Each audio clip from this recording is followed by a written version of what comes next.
please hit that button and subscribe. Ooh, yes, do that.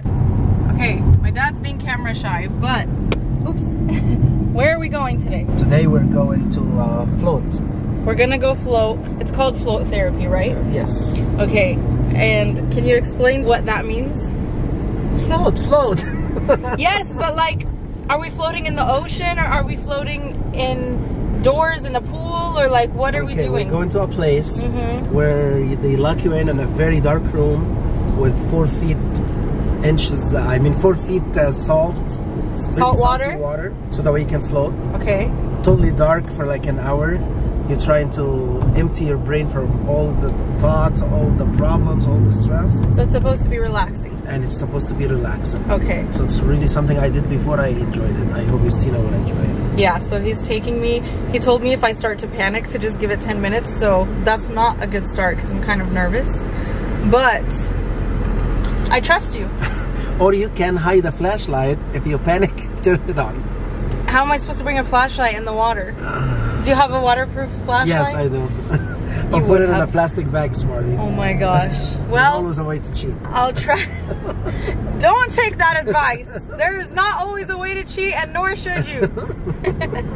I'll try to record inside. I don't know if I'll be able to. I'll try to show like what the room looks like, and then I'll tell you how the experience went. And that's if we both came out in one piece. Take a whistle. If this video goes up on YouTube, we made it alive. Do you have anything else to say? I love you, Stina. I love you too, Dad. Let me take my chin strap off. Okay. All right, hi just again. Finished. Just fallen asleep after that 1 hour. It was very interesting. I'll do a full length like explanation of how it was, but I just told my dad it was crazy. It was a weird experience. I think an hour is too long. That's and true. he agrees. Yes. And that's like the minimum time you can do. Yeah. And I fall asleep on the last 10 minutes. I couldn't fall asleep. It was too much. And then the shampoo and conditioner they provide is not curly hair friendly. Yeah, I cannot get that either. Definitely has sulfates, right? You agree? Yeah, I agree. It's not good for the hair. Bad experience with my hair. Now we're gonna go have some oysters. Well, he's gonna have oysters, or I'm gonna have oysters. She's gonna have oysters. He's Have not. a ginger ale. Yeah, because his stomach hurts. Yeah, from the float experience. From the Buffalo Wild Wings. Oh yeah, we had Buffalo Wild Wings and ice cream. And ice we cream. did bad today. Yes. Okay, goodbye. Bye. Hello. So I've had a few days to ponder and process what that was like, and I'm gonna walk you through everything from beginning to end so that you can decide if you want to do this, because let me tell you, it was intense. I'm going to peek at my notes every now and then because I've written a few things down that I want to make sure that I talk about. So I went to somewhere in downtown San Diego with my dad. It was called Float, and it's spelled like F-L-O-T with like a line. I don't know what that line is called, but anyways, it's called Float. You walk in and you like sign in. They ask you if you've been there before, and if you haven't, they give you this iPad, and on the iPad it's kind of like a slideshow of like rules and instructions, and they kind of prepare you for what's about to happen. They tell you that you need to be nude for the experience, and certain things like the orientation of how you're going to go into the tank. They tell you about showering before and after, and they tell you, you know, the earplugs are optional. If you do wear them, don't leave them in the tank when you're done, like things like that. So you watch a video and you're on your way. So once you're inside, it's like a hallway with all of these separate private rooms. So you go into a private room, and the room consists of a shower, a bench that has like Q-tips, face wipes, body lotion, and like little jars for like your trash. And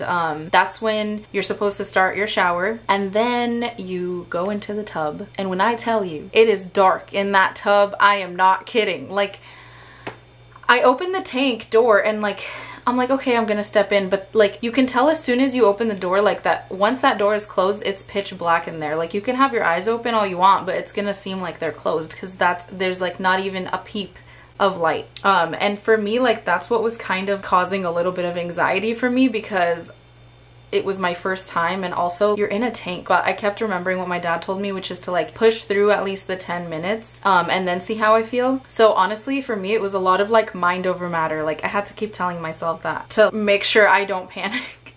You really do float. Like I can't swim to save my life, and I have trouble floating even in like pools. But there's so much salt in the water that your body's just like this.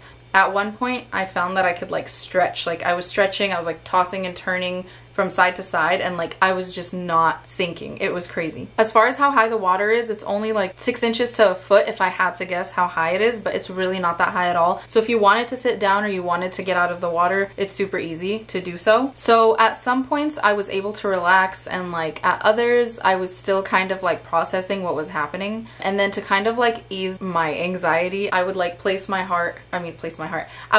hand over my heart and kind of reassure myself that I'm like okay. The whole point is to not think. You can't like get distracted by your phone. It's just you with your thoughts in a dark tank, and the whole point is to really just try to relax. Like they tell you that in the iPad instructions. It's basically training for like not being stressed. You're supposed to just ease your mind and like not think about the things that are, you know, upsetting you in life, and just chill. This is the time for you to just be alone with your body and just kind of like float, you know, literally.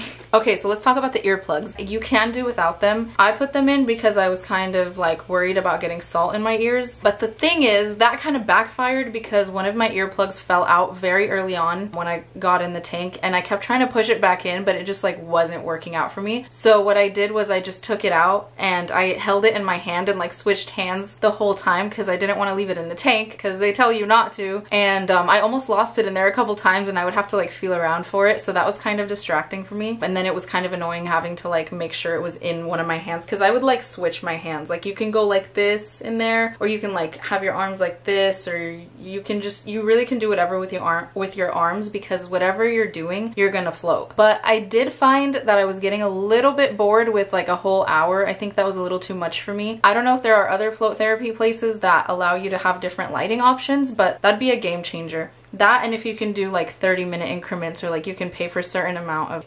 time. Another thing is certain areas will burn, if you know what I'm saying. I don't know why. Maybe it's the amount of salt that went away like and then came back, so I was kind of panicking because I wasn't expecting that. So when it was happening, I was like, oh my gosh, like should I get out? Same thing with my legs. I had shaved my legs early that morning, so they were on fire when I went into the tank, and that went away probably 15 minutes in and never came back after that, because like I think my skin just kind of got used to it. Okay, and then in the instructions in the very beginning, they tell you that it's okay if you fall asleep. They tell you that even if you're in a deep sleep, they're gonna make sure to wake you up. So the way that they tell you that your hour is up is there's like, I believe, a hallway on the other side of the private rooms where they're able to knock on the end of your tank. So they knock in like a rhythmic way in order not to startle you. And once you hear the knock, if you're awake, you have to verbally tell them. It doesn't matter what you say. You just have to verbally make sure that they heard you, and you both have a mutual understanding that you're awake and you're getting out of the tank because your hour is over. Once I was done and I was like stepping out of the tank to take my